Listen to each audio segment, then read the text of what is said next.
Rakyat Malaysia dan mungkin juga penduduk dunia menanti dengan penuh debaran tarikh 28 Julai atau Selasa ini untuk mengetahui nasib bekas Perdana Menteri Datuk Seri Najib Tun Razak yang didakwa menyeleweng 42 juta ringgit dana SRC International Sdn Bhd. Tarikh keramat itu bakal dicatat sebagai detik penting dalam sejarah kehakiman Malaysia yang menyaksikan Mahkamah Tinggi memutuskan sama ada Najib yang menyambut ulang tahun kelahiran ke-67 pada Khamis lepas didapati bersalah atau sebaliknya. Ikuti rangkuman kes Najib disediakan wartawan Hilman Jamil. Beliau berdepan 3 pertuduhan pecah amanah jenayah CBT, 3 pertuduhan penggubahan wang haram dan 1 pertuduhan menyalahgunakan kuasa melibatkan dana SRC bekas anak syarikat One Malaysia Development Berhad 1MDB yang kini diletakkan di bawah Kementerian Keuangan. Najib, Perdana Menteri ke-6 dari 2009 hingga 2018, menjadi ketua negara pertama di Malaysia yang diheret ke mahkamah. Hakim Mahkamah Tinggi Muhammad Nazlan Muhammad Ghazali akan menjadi tumpuan Selasa ini kerana beliau bakal menentukan nasib Najib apabila memikul tanggungjawab untuk membuat keputusan dalam kes itu yang dijangka diumumkan pada kira-kira pukul 10 pagi. 5 Jun lalu beliau menetapkan 28 Julai untuk mengumumkan keputusan kes itu selepas mendengar hujah kedua-dua pihak di akhir kes pembelaan yang bermula pada 1 Jun. Pada 11 November 2019, hakim itu mengarahkan Najib membela diri atas kesemua pertuduhan selepas mendapati pihak pendakwaan berjaya membukti satu kes terima presi terhadapnya. Dalam penghakimannya, Muhammad Nazlan antara lain memutuskan bahawa Najib menggunakan kedudukan atau kuasanya bagi mendapatkan ganjaran dan menggunakan dana SRC 42 juta ringgit yang beliau mempunyai kepentingan untuk kepentingan peribadi dan manfaat sendiri. Hakim itu juga memutuskan tertuduh mempunyai pengaruh besar di samping kuasa penuh dalam SRC dan pendakwaan berjaya membuktikan terdapat unsur-unsur pecah amanah oleh Najib melibatkan dana syarikat itu. Bagi 3 pertuduhan pengubahan wang haram, Muhammad Nazlan berkata hasil 42 juta ringgit yang dimasukkan ke dalam akaun Najib adalah berasal daripada aktiviti haram seperti yang dinyatakan dalam pertuduhan CBT. Pada 3 Disember 2019, Najib memberi keterangan sebagai saksi pertama pembelaan untuk menjawab pertuduhan terhadapnya.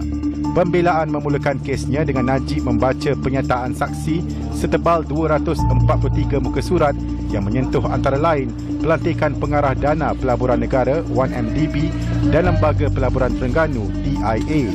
Turut memberi keterangan pada peringkat pembelaan ialah 2 bekas Ketua Pesuruhjaya Suruhanjaya Pencegahan Rasuah Malaysia SPRM Tan Sri Zulkifli Ahmad serta Latifah Koya dan bekas Peguam Negara Tan Sri Muhammad Apandi Ali. Pendakwaan diketuai Timbalan Pendakwa Raya Ad Hoc Datuk V. Sitambaram, manakala Tan Sri Muhammad Syafi'i Abdullah mengetuai pasukan pembelaan. Perbicaraan itu bermula pada 3 April 2019 dengan pendakwaan memanggil 57 saksi sebelum menutup kesnya pada 27 Ogos tahun sama. Turut memberi keterangan bekas Ketua Setiausaha Kementerian Keuangan Tan Sri Dr. Wan Abdul Aziz Wan Abdullah, bekas Pengurus Perhubungan M-Bank Joanna Yu Ginping, bekas Menteri Keuangan 2 Datuk Sri Ahmad Husni Hanazlah dan Pegawai Penyiasat Rosli Hussein. Pada mulanya, Najib dihadapkan ke Mahkamah Session pada 4 Julai 2018 yang mana beliau berdepan 3 pertuduhan CBT dan 1 pertuduhan menyalahgunakan kedudukan. Pada 8 Ogos 2018, beliau dihadapkan ke Mahkamah Session sekali lagi dan berdepan 3 pertuduhan pengubahan wang haram membabitkan wang sama. Kes itu kemudian dipindahkan ke Mahkamah Tinggi dengan kesemua pertuduhan digabung dalam satu perbicaraan. Bagi pertuduhan CBT, Najib sebagai seorang ejen dan penjawat awam iaitu Perdana Menteri dan Menteri Keuangan Malaysia serta penasihat Emeritus SRC International Sdn Bhd SRC didakwa menyeleweng 27 juta ringgit dan 5 juta ringgit daripada dana sebanyak 4 bilion ringgit milik SRC. Dia didakwa melakukan kedua-dua kesalahan itu di M Islamic Bank Berhad, bangunan kumpulan M Bank, nombor 55 Jalan Raja Chulan antara 24 Disember 2014 dan 29 Disember 2014. Bagi pertuduhan ketiga, Najib didakwa menyeleweng 10 juta ringgit daripada 4 bilion ringgit milik SRC di tempat sama antara 10 Februari 2015 dan 2 Mac 2015. Ketiga-tiga pertuduhan adalah di bawah Seksyen 409 Kanun Keseksaan yang memperuntukkan hukuman maksimum penjara 20 tahun dengan sebatan dan boleh dikenakan denda jika sabit kesalahan. Mengikut pertuduhan menyalahgunakan kedudukannya, Najib sebagai Perdana Menteri dan Menteri Keuangan Malaysia didakwa menggunakan kedudukannya untuk melakukan rasuah membabitkan RM42 juta menerusi penglibatan atau penyertaannya dalam keputusan untuk menyediakan jaminan kerajaan bagi pinjaman yang dipohon daripada KUAP oleh SRC yang berjumlah RM4 bilion. Beliau didakwa melakukan kesalahan itu di Pejabat Perdana Menteri Presin 1 Putrajaya, Wilayah Persekutuan Putrajaya antara 17 Ogos 2011 dan 8 Februari 2012 mengikut Seksyen 23 Akta Suruhanjaya Pencegahan Rasuah Malaysia 2009 dan boleh dihukum mengikut Seksyen 24 Akta sama yang membawa hukuman maksimum penjara 20 tahun dan denda 5 kali ganda nilai rasuah atau RM10,000 mengikut mana lebih tinggi jika sabit kesalahan. Bagi pertuduhan pengubahan wang haram, Najib didakwa menerima RM27 juta, RM5 juta dan RM10 juta hasil aktiviti haram menerusi sistem pemindahan dana dan sekuriti secara elektronik tepat masa rentas ke dalam dua akaun M Islamic Bank Berhad beliau bernombor 2112022011880 dan 2112022011906. Kesalahan itu didakwa dilakukan di M Islamic Bank Berhad, M Bank Group Building, nombor 55, Jalan Raja Chulan antara 26 Disember 2014 dan 10 Februari 2015.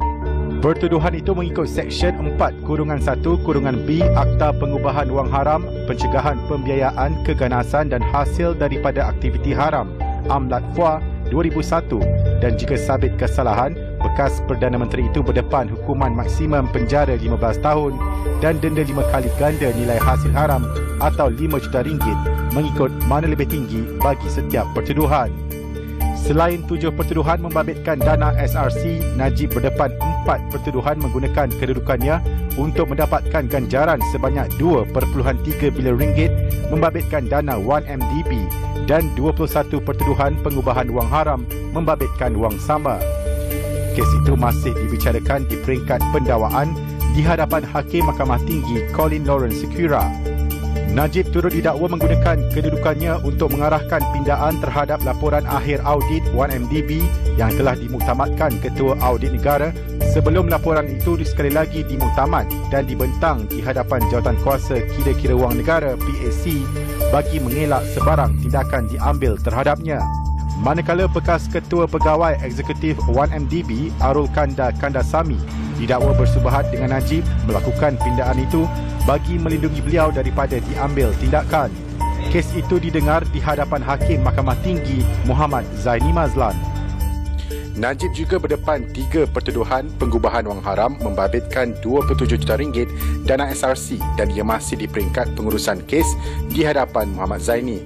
Beliau turut berdepan 6 pertuduhan CBT membabitkan RM6.6 bilion bersama bekas Ketua Setiausaha Perbendaharaan Kementerian Keuangan Tan Sri Muhammad Irwan Serika Abdullah berkaitan urusan membabitkan pembayaran kepada International Petroleum Investment Company IPIC di hadapan Muhammad Nazlan. Kes itu belum dibicarakan. Secara keseluruhannya, Najib berdepan 42 pertuduhan dan esok adalah penentunya. Khilman Jamil, Bernama TV.